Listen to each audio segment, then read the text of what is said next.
Shalom, selamat malam Bapak Ibu Saudara yang dikasihi Tuhan. Bapak Ibu Saudara yang ada di rumah yang mengikuti acara doa malam hari ini, Tuhan memberkati kita semua, Tuhan mengasihi kita semua. Mari kita bersyukur pada malam hari ini lewat ibadah doa malam.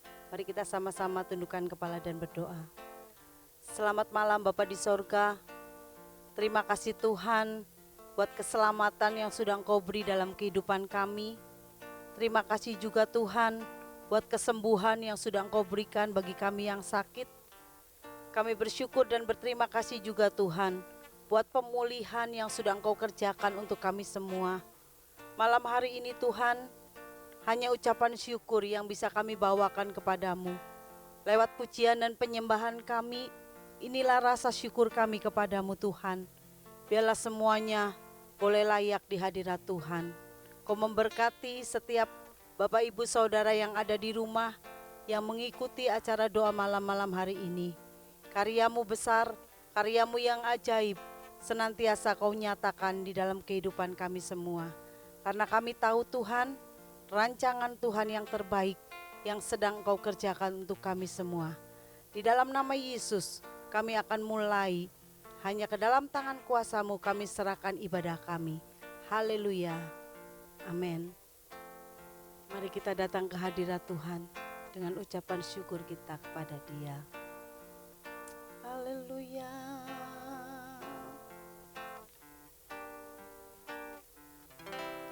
Kau Tuhan yang selamatkanku, terima kasih Yesus. Kau Tuhan yang pulihkanku, terima kasih.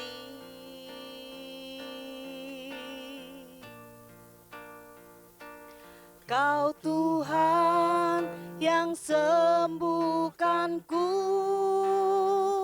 terima kasih Yesus. Kau Tuhan memberkatiku, terima kasih.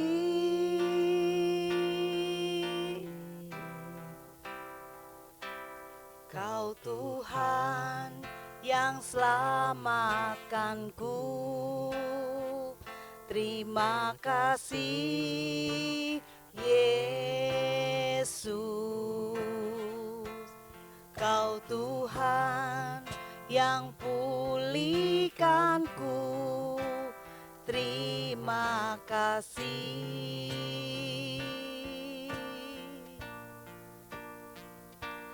Kau Tuhan yang sembuhkanku, terima kasih Yesus. Kau Tuhan memberkatiku, terima kasih.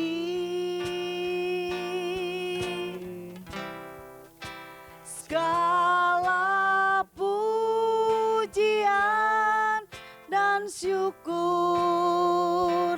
hanya bagimu Yesus.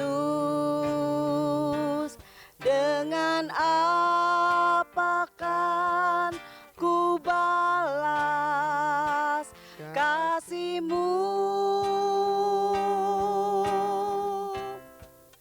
Segala hormat kemuliaan hanya layak bagimu. Ku sembah Yesus seumur hidupku. Ini kami Tuhan, Kau Tuhan yang selamatkanku, terima kasih Yesus.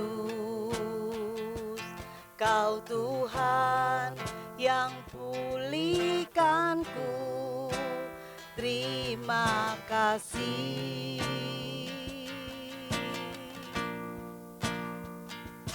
Kau Tuhan yang sembuhkanku,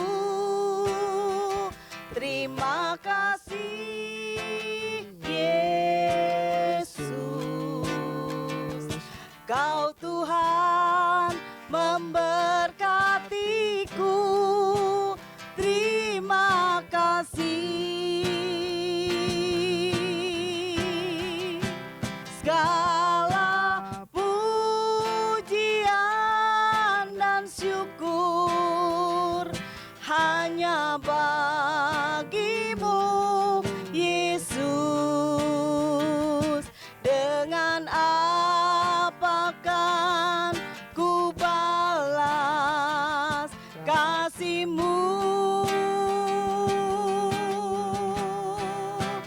Segala hormat kemuliaan hanya layak bagimu. Ku sembah Yesus seumur hidupku. Segala pujian, segala pujian dan syukur hanya bagimu Yesus. Dengan apakan ku balas kasih-Mu? Segala hormat kemuliaan hanya layak bagimu. Ku sembah Yesus seumur hidupku. Segala pujian, segala pujian dan syukur hanya bagimu Yesus. Dengan apakan ku balas kasih-Mu? Segala hormat kemuliaan hanya layak bagimu. Ku sembah Yesus seumur hidupku. Ku sembah, ku sembah Yesus seumur. Ku sembah Yesus seumur. Ku sembah Yesus seumur hidupku. Oh, ku sembah hanya Engkau Tuhan. Haleluya. Kami menyembah, kami menyembah Engkau Tuhan. Haleluya. Terima kasih, terima kasih. Ku naikkan syukur bagimu Tuhan. Engkau Yesus, Engkau Tuhan yang selamatkanku. Engkau Tuhan yang sembuhkanku. Engkau Tuhan yang pulihkanku.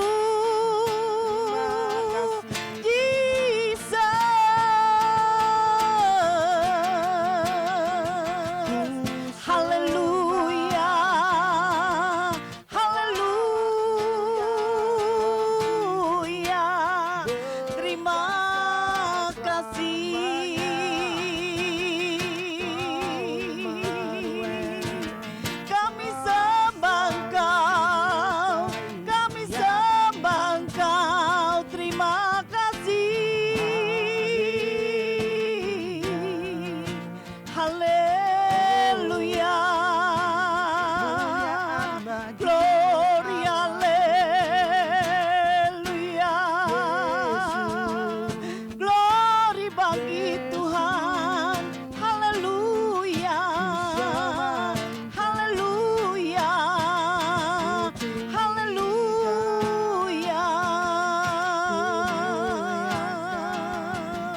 Glory bagimu Tuhan. Haleluya. Terima kasih Tuhan. Engkau hadir, Engkau melawat setiap kami. Glory haleluya. Glory haleluya. Glory bala kasigala pada sia. Haleluya,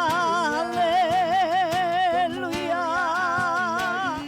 Glory bagi Yesus, terpuji namamu Tuhan. Haleluya, haleluya, haleluya. Terima kasih Yesus.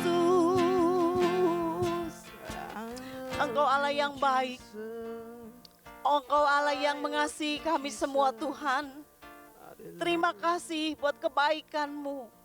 Terima kasih buat kasih setia Tuhan dalam kehidupan kami.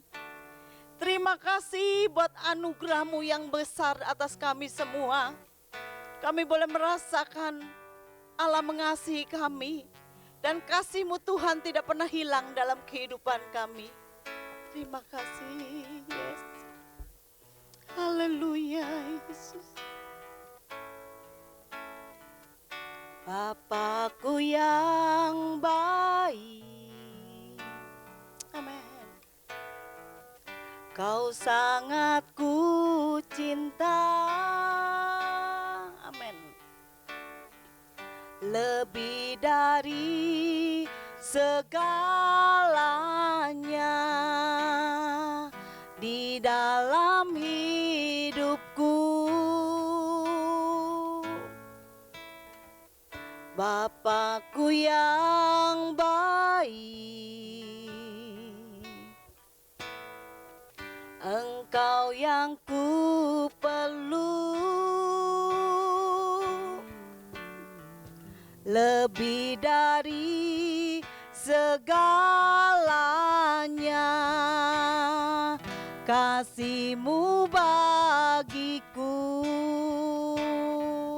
tak pernah berakhir. Kasih setia-Mu selalu nyata dalam hidupku. Tak pernah berhenti berharap padamu Yesusku. Kau segalanya.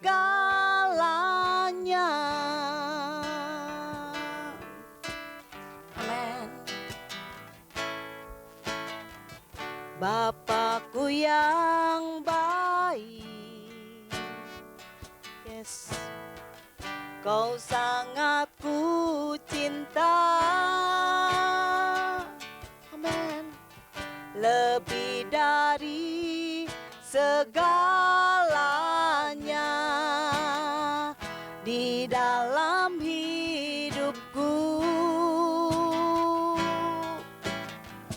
Bapakku yang baik, Engkau yang ku perlu. Lebih dari segalanya, kasih-Mu bagiku tak pernah berakhir.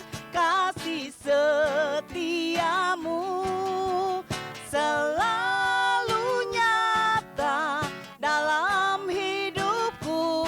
Tak pernah berhenti berharap padamu Yesusku. Kau segalanya, tak pernah berakhir. Kasih setia-Mu selalu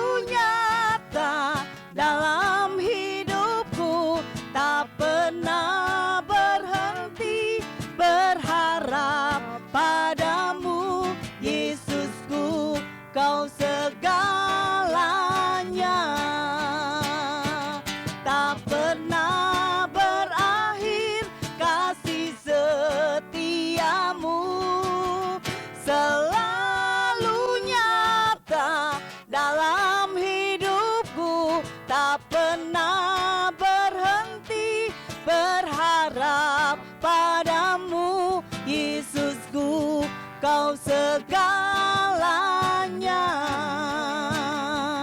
Yesusku, Kau segalanya, Yesusku, Kau segalanya.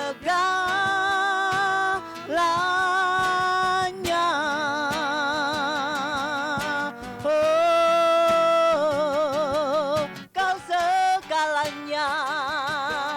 Terima kasih Bapa buat kasih setiamu, buat kebaikanmu. Haleluya, haleluya. Terima kasih Tuhan, terima kasih. Haleluya, haleluya. Terima kasih Tuhan, terima kasih. Haleluya, terima kasih Allahku. Kebaikan-Mu Tuhan dalam hidupku kami rasakan, kami rasakan. Terima kasih Tuhan, terima kasih. Haleluya, terima kasih. Kau mengasihi kami, Kau mencintai kami. Haleluya, haleluya.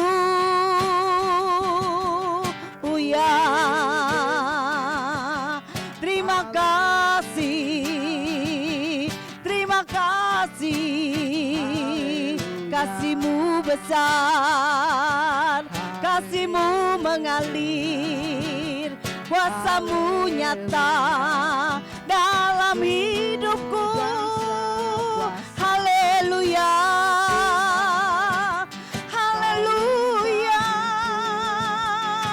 haleluya. Syukur, syukur, syukur, syukur. Banyak hal yang telah Engkau perbuat dalam kehidupan kami. Semua yang Engkau kerjakan, semua yang Engkau lakukan untuk kami, semuanya untuk kebaikan kami Tuhan. Terima kasih, terima kasih. Terima kasih. Kami sangat memerlukan Engkau. Terlebih pada saat-saat seperti ini Tuhan. Kami butuh Engkau. Kami butuh kasih setia-Mu dalam kehidupan kami semua. Kami butuh pertolongan dan perlindungan-Mu dalam kehidupan kami. Ya, Tuhan. Terima kasih Tuhan, terima kasih. Yes Tuhan, thank you Jesus. Haleluya. Amin.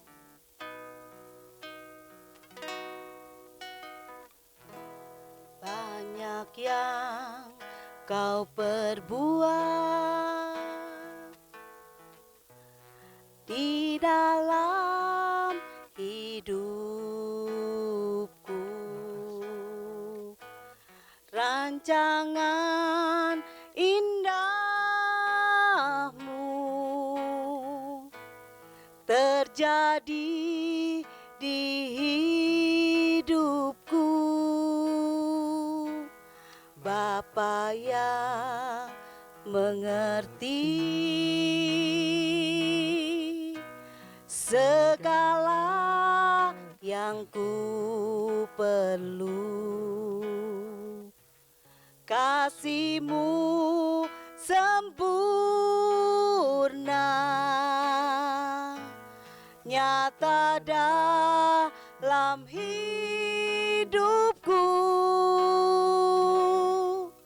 Ku bersyukur Bapa, amin. Ku bersyukur Tuhan buat kasih setia-Mu di dalam hidupku. Ku bersyukur,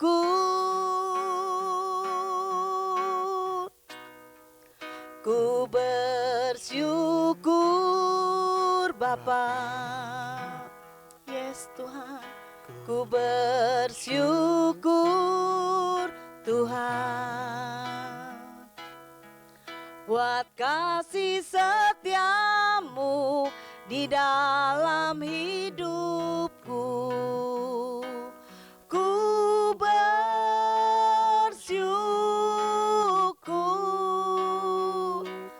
Tuhan. Amin. Banyak yang kau perbuat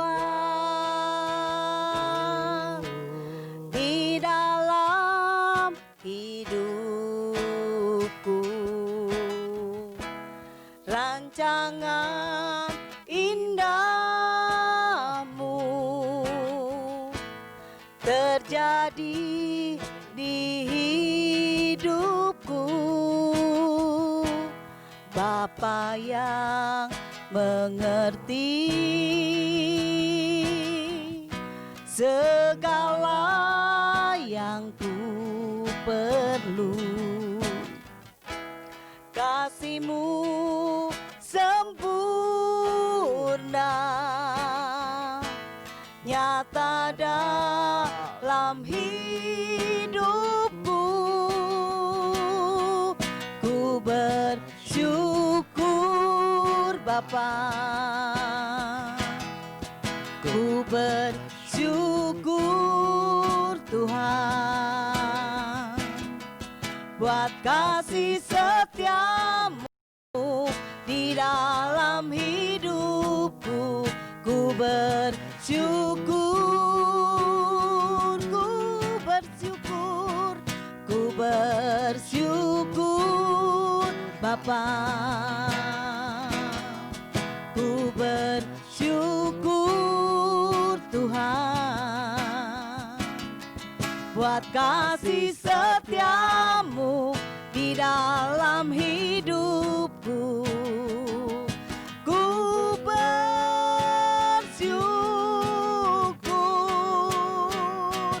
Tuhan, ku bersyukur Bapa, oh, ku bersyukur Tuhan buat kasih setiamu di dalam hidupku.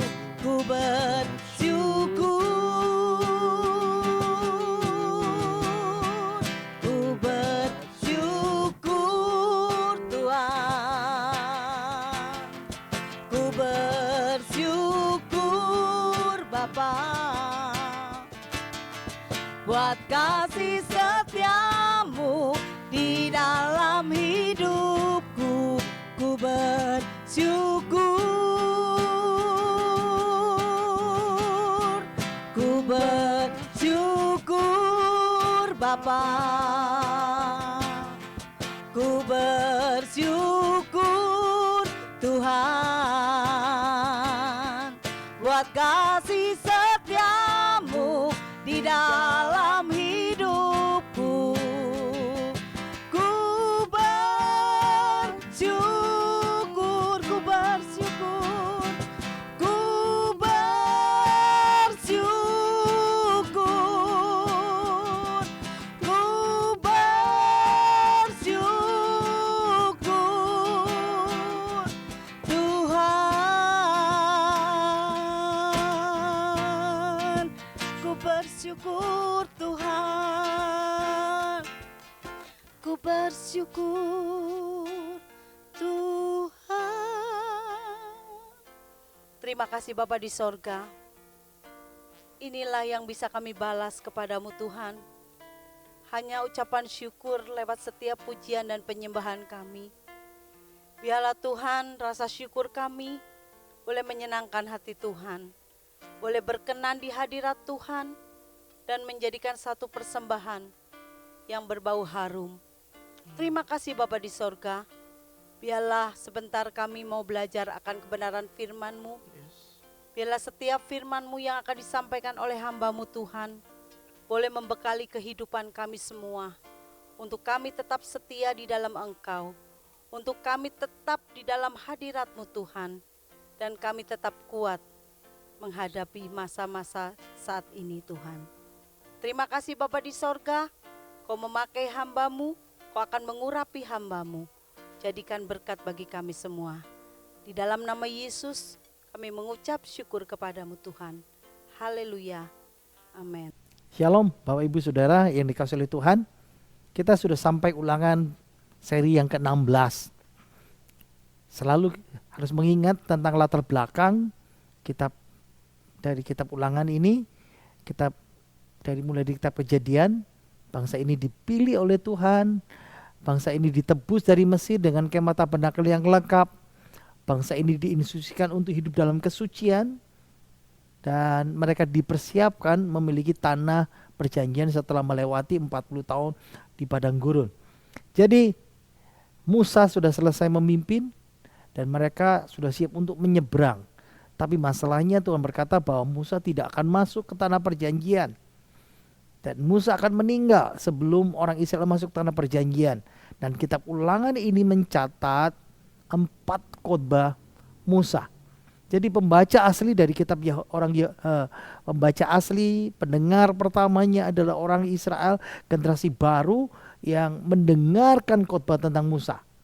4 khotbah Musa yang seperti itu.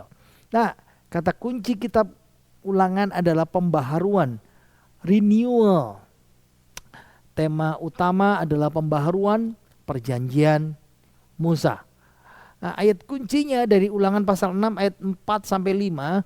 Dengarlah hai orang Israel, Tuhan itu Allah kita. Tuhan itu Esa. Kasihilah Tuhan Allahmu dengan segenap hatimu dan dengan segenap jiwamu dan dengan segenap kekuatanmu. Ulangan adalah pembaharuan perjanjian Musa, dan walk through the Bible mengatakan ini adalah do it run on me. First law and second law, hukum pertama yang disampaikan di Gunung Sinai 40 tahun yang lalu, dan hukum kedua diulangi yang disampaikan dalam kitab Ulangan ini. Kita sudah sampai Ulangan pasal yang kedua. Ingat, ini adalah bagian dari khotbah Musa yang pertama, menceritakan tentang tindakan Allah, apa yang sudah Allah lakukan di masa lalu buat orang Israel. Nah, tinjauan tindakan Allah, latar belakang pasal yang pertama, mereka gagal dalam pencobaan yang pertama, masuk tanah perjanjian. Lalu pasal 2 kemarin, 2 minggu lalu kita sudah belajar bahwa bangsa Edom menolak orang Israel untuk melewati jalan raya mereka, King Highway. Nah, seperti gambar bagian ini, itu yang membuat mereka berputar. Jadi kita sudah belajar dari Ulangan pasal yang kedua, mereka restart, ya, perjalanan dari Kades melewati pegunungan Seir, tapi ditolak melewati daerah orang Edom. Dan minggu kemarin kita sudah lihat belajar perjalanan melewati daerah Moab dan Amon.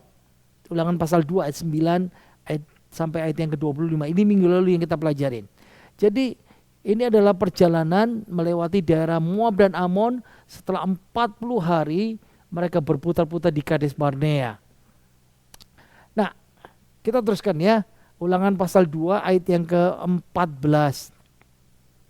Lama kita berjalan sejak dari Kades Barnea sampai kita ada di seberang sungai Seret. Ada 38 tahun sampai seluruh angkatan itu, yakni prajurit, habis binasa dari perkemahan seperti yang dijanjikan Tuhan dengan sumpah kepada mereka. Dan tangan Tuhan juga melawan mereka untuk menghamburkan mereka dari perkemahan sampai mereka habis binasa. Nah, perjalanan melewati Moab dan Amon, Musa kembali mengingatkan pendengar khotbahnya tentang penghakiman yang mengerikan, ya, yang dialami oleh generasi pemberontak. Siapa? Ayah mereka, kakek mereka, yang ikut keluar dari Mesir, dan itu konteks pasal 1 ayat 35 sampai ayat 39 kita sudah belajar di waktu di pasal yang pertama. Nah, saya mengingat kembali apa? 10 spionase yang dikirim untuk mengintai dari Kades Barnea ke negeri Kanaan, dan mereka memberikan laporan buruk. Dan karena laporan buruk 10 pengintai dan mental orang Israel yang pengecut, akhirnya seluruh bangsa Israel memberontak. Mereka menggerutu melawan Tuhan. Dan itulah sebabnya Tuhan menghukum mereka. Siapa? Secara tegas dalam ayat 14 dikatakan yakni prajurit habis binasa dari perkemahan. Nah, siapa ini? Prajurit perang. Di pasal 2 ayat 16 nanti kita lihat. Nah, mereka tidak mati karena kematian alami selama 38 tahun. Mereka dibinasakan Tuhan. Nah, kalau ditanya berapa banyak jumlahnya? Nah, sederhana, sensus di kitab bilangan itu menolong kita. Coba kita lihat ya dalam bagian ini. Lihat, di bilangan 1 itu kira-kira awal pengembaraan. Waktu mereka keluar dari Mesir. Itu tahun 1444 sebelum Masehi. Lihat ya, dari 12 suku, selain suku Lewi, mereka tidak dihitung sebagai tentara, jumlahnya 603.550 orang. Dan ini binasa semuanya, hanya 2 yang tidak binasa. Nah, bilangan pasal 26, 1406 sebelum Masehi. Di akhir pengembaraan. Ingat ya, yang saya ulangi lagi, bilangan 1 yang total 603.550 orang, itu semuanya mati, tinggal sisa 2. Nah, bilangan pasal 26 ditulis 601.730 orang tentara dari 12 suku. Ini tentara yang fresh, baru. Tidak ada yang tergolong dari yang lama. Nah, makanya saya katakan tadi tuh perkecualian. 2 spionase yang memberikan laporan buruk. Kaleb dari suku Yehuda, Hosea atau Yosua dari suku Efraim. Nah, kenyataan, ingat bahwa tangan Tuhan menentang bangsa ini, itu sering berarti bahwa Allah mengirimkan sampar. Sampar itu wabah. Ya, kalau ditanya seperti apa, nah COVID itu wabah, sampar. COVID yang kita alami ya, yang menghancurkan mereka. Lihat ya, Keluaran pasal 9 itu membicarakan tentang sampar terhadap orang Mesir. Di Samuel juga ya. Nah, kalau lihat dari sejarah orang Israel, ada banyak hukuman Tuhan setelah kasus 10 mata-mata itu dan konspirasi pemberontakan seluruh Israel. Di bilangan pasal 16, pemberontakan Korah dan teman-temannya melawan Musa, melawan Harun, tapi lebih dari itu melawan Tuhan. Tuhan kirimkan api dari langit membakar mereka. Setelah itu Tuhan kasih hukuman lagi. Bumi terbelah. Dan Korah dan seluruh keluarganya dan semua harta mereka menghilang dari pandangan. Dan ditelan hidup. Ditelan hidup-hidup masuk ke dalam dunia orang mati. Setelah itu ada peristiwa ular tembaga. Banyak orang Israel dibagut ular dan mereka binasa. Sesudah itu bilangan pasal 25 membicarakan kisah tentang Baal Peor. Ada 24.000 orang pelaku dihukum mati karena wabah ini. Jadi kita bisa memahami ya ayat 15. Tangan Tuhan juga melawan mereka untuk menghamburkan. Nah, dalam bahasa Ibrani hamam, menghamburkan itu hamam. Jadi kalau ditanya hamam itu apa sih? Membuat panik atau membingungkan.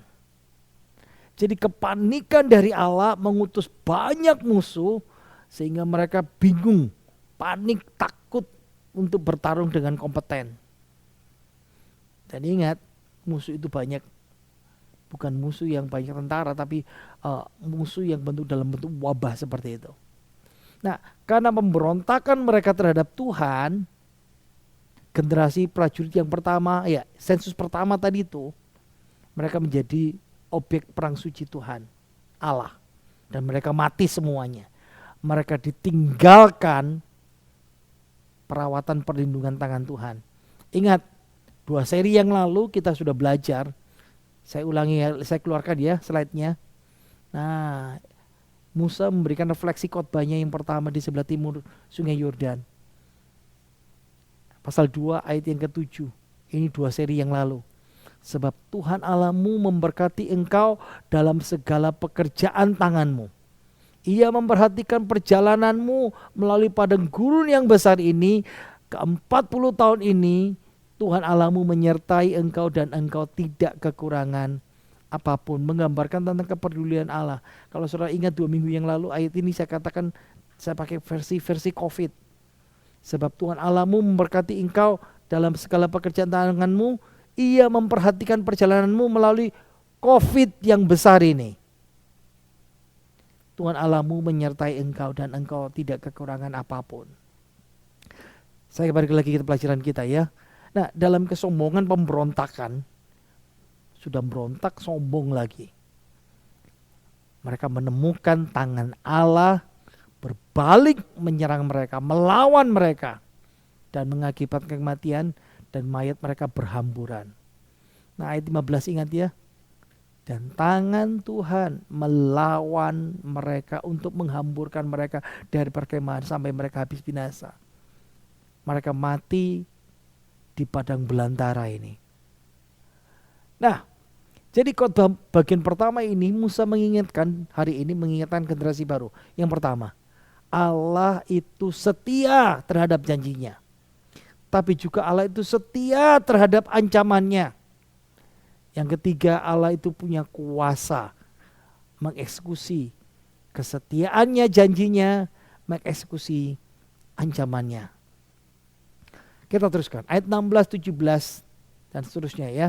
Maka ketika bangsa itu telah habis binasa semua prajurit, 600 sekian tadi itu, berfirmanlah Tuhan kepadaku, pada hari ini engkau akan berjalan melintasi perbatasan Moab, yakni Ar, maka engkau sampai ke dekat Bani Amon. Janganlah melawan mereka dan janganlah menyerang mereka. Sebab aku tidak akan memberikan kepadamu apapun dari negeri Bani Amon itu menjadi milikmu. Karena aku telah memberikannya kepada Bani Lot menjadi miliknya. Jadi dari konteks sebelumnya kita belajar bahwa Allah memerintahkan orang Israel. Ingat ya, 2 seri lalu, tidak boleh berperang melawan Bani Esau. Seri minggu kemarin, tidak boleh berperang melawan orang Moab. Hari ini Allah menyatakan yang sama. Engkau tidak boleh berperang melawan orang Amon. Kenapa mereka tidak diperbolehkan? Karena Amon dan Moab itu keturunannya Lot. Jadi kalau kita sedikit ingat ya, hubungan orang Israel, Yakub dengan Moab dan Amon. Yakub, Moab dan Amon itu bersaudara. Mereka keluarga dekat. Israel dan Lot itu keluarga dekat. Israel cucu Abraham, Moab dan Amon cucu keponakan Abraham. Mereka keluarga dekat. Moab, Amon dan Israel itu keluarga dekat. Nah, Lot dalam Kejadian pasal 19 sesudah istrinya menjadi tiang garam, dia terusir dari Sodom dan Gomora. Mereka tinggal di tempat yang terpencil di gua. Lalu terjadilah satu tragedi. Moab itu anaknya Lot dari anak kandung perempuannya yang pertama. Amon itu anak Lot dari anak perempuan kandungnya yang kedua. Jadi kalau saudara mau tanya ya, tahu enggak kira-kira saudara tahu enggak perkembangan Bani Amon sekarang ini? Abad 13 itu pada masa Yosua, Bani Amon itu menamai ibu kota mereka namanya Rabat Amon. Rabat itu ibu kota atau perempat, quarter king quarter. Nah, seiring dengan waktu Rabat itu tidak dipakai. Ya seperti bahasa Indonesia ya, ada kata-kata yang sudah lama tahun 60-an 70-an tidak lagi dipakai sekarang. Nah, kalau saudara masih ingat enggak, Alkitab kita dulu dikatakan Hatta. Nah, sekarang tidak lagi dipakai seperti itu. Nah, hanya tinggal nama Rabat Amon, tinggal nama Amon saja. Nah, karena pengaruh peradaban baru yang menaklukkan kota dan secara bertahap namanya jadi Aman. Nah, saudara mesti tahu ya, Aman itu ibu kota Yordania. Jadi Amon, Aman itu permainan kata. Jadi kalau ditanya orang Yordania itu saudaranya Israel. Itu anaknya Lot. Ayat 20 saya teruskan ya. Negeri ini pun dikira orang negeri Refaim, orang Refaim. Dahulu orang Refaim diam di sana, tetapi orang Amon menyebut mereka orang Zamzumim. Suatu bangsa yang besar dan banyak jumlahnya, tinggi seperti orang Enak, tetapi Tuhan telah memunahkan mereka dari hadapan Bani Amon. Sehingga orang-orang ini menduduki daerah mereka dan menetap di sana menggantikan mereka. Seperti yang dilakukan Tuhan bagi Bani Esau yang diam di Seir ketika ia memunahkan orang Hori dari hadapan mereka, sehingga mereka menduduki daerah orang Hori itu dan menetap di sana menggantikan orang-orang itu sampai sekarang. Sampai maksudnya sampai penulisan Alkitab ini ditulis. Juga orang Awi yang diam di kampung-kampung sampai Gaza dipunahkan orang Kaftor yang berasal dari Kaftor, lalu orang Kaftor itu menetap di sana menggantikan mereka. Ingat ya, ayat 20 sampai 23 yang kita baru baca ini penyisipan editorial. Minggu lalu saya sudah bahas tuntas. Nah, minggu lalu saya juga sudah bahas dengan tuntas tentang penjelasan raksasa-raksasa. Refaim, Samsumim, Emim sudah dibahas juga minggu yang lalu. Nah, bicara soal penghancuran Bani Amon atas klan raksasa Refaim atau Samsumim dan penghancuran orang-orang Hori oleh Bani Esau, itu akhirnya dikaitkan oleh Musa itu dengan Allah. Siapa yang menghancurkan orang Refaim? Siapa yang menghancurkan orang Zamzumim? Siapa yang menghancurkan orang Hori? Akhirnya dimiliki. Itu Allah, kata kata Musa. Maaf. Nah, saya mau tunjukkan sama saudara tentang sejarah kepemilikan Petra. Nah, Petra itu wilayah Bani orang Edom ya. Siapa yang pernah hidup di Petra? Orang Hori. Nah, dalam kitab Kejadian disebut orang Hori di pegunungan Seir. Lalu orang Edom. Nah, kisah kita sekarang ini orang Edom. Nah, disebut dalam kitab Obadja Sela atau batu karang. Nah, ada orang Nabatean, keturunannya juga ya. Tidak ada dalam Alkitab. Nah, lalu Roma ini pada masa perjanjian baru, orang Roma memiliki tempat ini. Dan sekarang orang Yordania memiliki tempat ini. Nah, penerapan bagi kita apa sih yang kita pelajari tentang ayat ini? Nah, penghancuran perebutan daerah ini oleh bangsa ini dihancurkan lalu digantikan oleh orang ini. Itu semuanya dari Allah. Makanya Paulus membahas dalam perjanjian baru bahwa Allah lah yang menentukan waktunya. Allah lah yang menentukan batasnya untuk semua bangsa di bumi. Ayo kita lihat ya, Kisah Rasul 17 ayat 26. Dari satu orang saja, Adam. Ia telah menjadikan semua bangsa di dunia ini dan umat manusia yang mendiami seluruh muka bumi. Ia telah menentukan musim-musim bagi mereka dan batas-batas kediaman mereka. Jadi yang mengatur sejarah peradaban itu Allah. Lihat ya ayat 23. Juga orang Awi yang diam di kampung-kampung sampai Gaza. Ya ingat ya, ini 3.400 tahun yang lalu. Gaza terkenal sekali abad ke-20-21. Dunia berkali-kali mendengar tentang Gaza, tempat yang terkenal. Gaza ini seperti gambar ini ya, ini tempat orang Palestina berbatasan. Nah sekarang kalau dalam gambar peta ini terkenal namanya dengan nama Gaza Strips, jalur Gaza, terkenal sekali. Jadi kalau lihat ya, ini negeri Israel ya, yang warna orange di laptop saya. Nah, di situ ada jalur Gaza. Nah, ayat ini diberitakan. Nah, ini yang dimiliki. Ada West Bank, ada Yordania. Nah, ini wilayahnya keturunannya Amon tadi itu. Ingat, saya mau bilang, dulu pemilik negeri daerah Gaza itu bangsa Awi, bukan orang Palestina. Orang Filistin, dulu namanya Filistin, itu musuh bebuyutannya orang Israel di masa perjanjian lama itu pendatang. Jadi mereka diam di Gaza, merebut wilayah Gaza, itu merebut. Tapi dulu itu namanya pemiliknya orang Awi. Sama seperti Israel. Ketika masuk dan merebut wilayah Kanaan, mereka pendatang. Nah, kalau ditanya orang Filistin itu dari mana? Dari Kaftor. Nah, Kaftor itu nama lain untuk kereta ya. Dari mana kita tahu? Ya, dari Kejadian pasal 10 ayat 14. Orang Patrusim, orang Kaslusim, orang-orang dan orang Kaftorim. Nah, mereka inilah bangsa orang Filistin. Jadi orang Filistin itu dari Kaftor. Lihat ya gambar peta ini dari Google Earth. Lihat peta ini ya. Dari Pulau Kreta. Nah, sekarang negeri Yunani ya. Orang Awi yang diam di negeri kampung-kampung sampai Gaza dipunahkan orang dari Pulau Kreta, dari Kaftor, lalu diam di Gaza. Ini sejarahnya. Jadi bukan pemilik aslinya. Tapi tunggu dulu.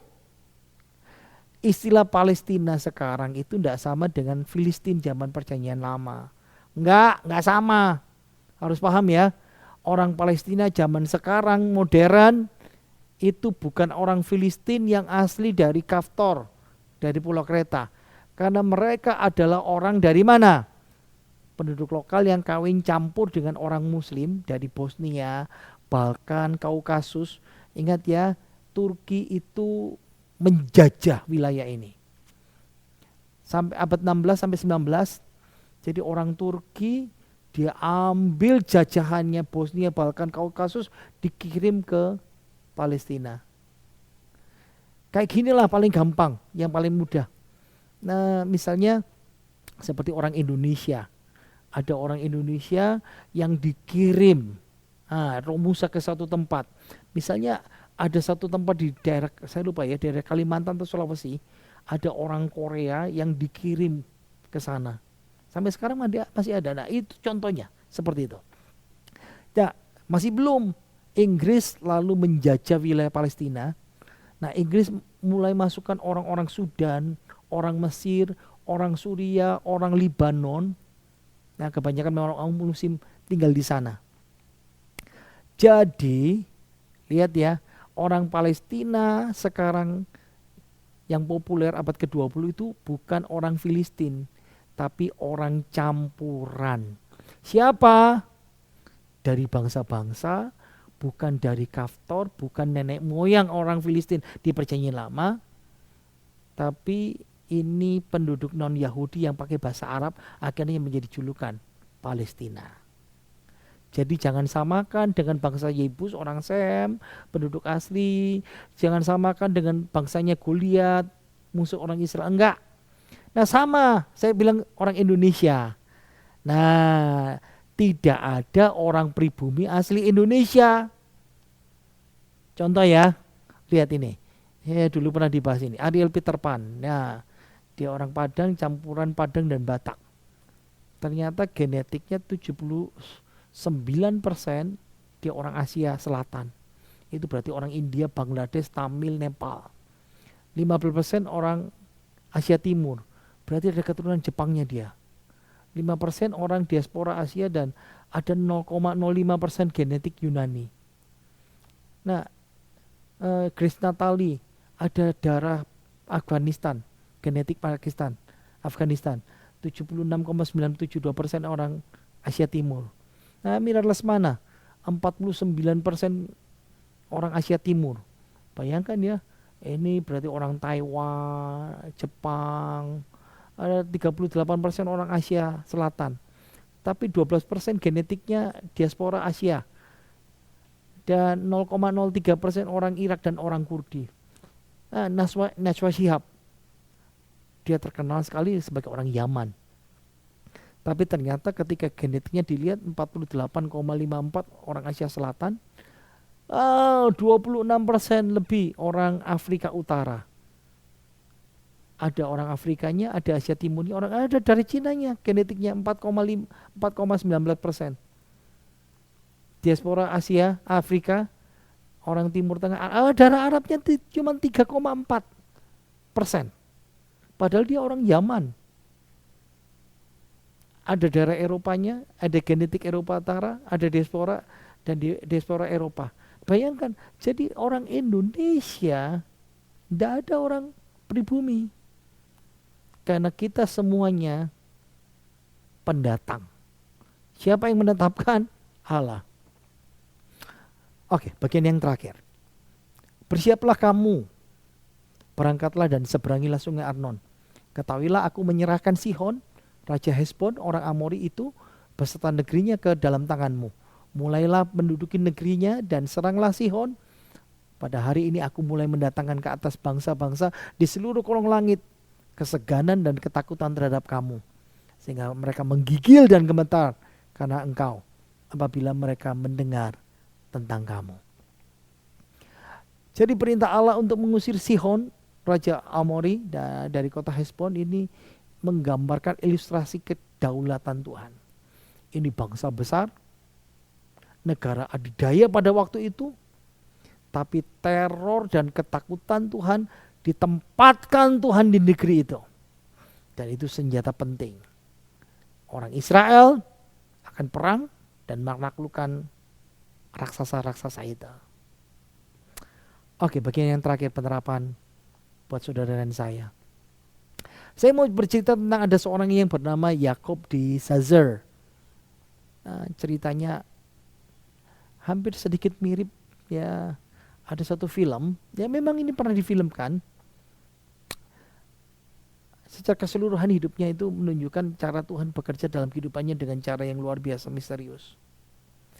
Jadi waktu Perang Dunia Kedua, saya kebetulan penggemar film Perang Dunia Kedua ya. The Sazer ini dia bekerja, bertugas sebagai pengebom United States Army Air Corps. Jadi bekerja di squadron yang dipimpin oleh Jenderal Doolittle. Ingat ceritanya, Amerika Serikat diserang di Pearl Harbor. Presiden kepingin membalas. Dan Doolittle dia yang bertugas menyerang, membalas. Dan itu sebabnya dia kirim skuadronnya ke sana. Tapi yang terjadi ketika perang, ketika mengirim pengembangan di sana, tahun 42, The Sazer dan anak buahnya kehabisan bahan bakar. Dan akhirnya meloncat.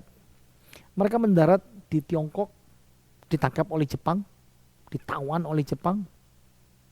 Dan sementara di kamp tawanan itu, dia percaya Yesus sebagai juru selamat. Nah, sesudah dibebaskan dia menjadi misionaris. Nah, waktu jadi misionaris dia berkirim pamflet kepada pria yang bernama Mitsuo Fujida. Pamflet itu bercerita tentang dirinya dan The Sazer dia sadar bahwa Mitsuo ini akan diadili karena perannya sebagai waktu Perang Dunia Kedua dia ikut sebagai komandan angkatan perang Jepang yang menyerang dan mengebom Pearl Harbor seperti itu. Jadi waktu Fujida baca pamflet itu dia dikasih Alkitab, lalu dia jadi anak Tuhan, orang Kristen, dia jadi penginjil. Dan luar biasanya Fujida, tentara Jepang, The Sazer, tentara Amerika, dua musuh bebuyutan bertemu lagi. Tapi bukan sebagai musuh, tapi jadi sahabat. Siapa yang mensatukan? Allah. Dengan cara yang ajaib. Menyatukan dua orang yang dulunya musuh, dulunya berperang, Tapi Allah memimpin dua orang yang berbeda ini dengan cara yang mengherankan. Cerita ini bisa menolong kita untuk memahami bahwa sama seperti cerita tadi, Allah itu mengendalikan segala sesuatu. Bahkan perang pun tidak bisa menghentikan Allah mengerjakan. Pernahkah yang kalau kita pikirkan dalam kehidupan kita, COVID-19 yang kita alamin, masa-masa berat seperti ini, jangan takut, Allah masih bekerja. Mari kita berdoa. Bapa kami dalam surga, kami menyerahkan pelajaran kami hari ini.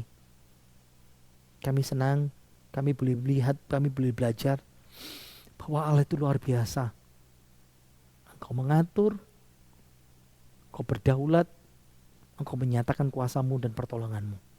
Terima kasih untuk hari ini firman-Mu boleh menolong kami dan membuat kami mengerti dan kami belajar bahwa Allah itu berdaulat di masa-masa yang sukar sekalipun.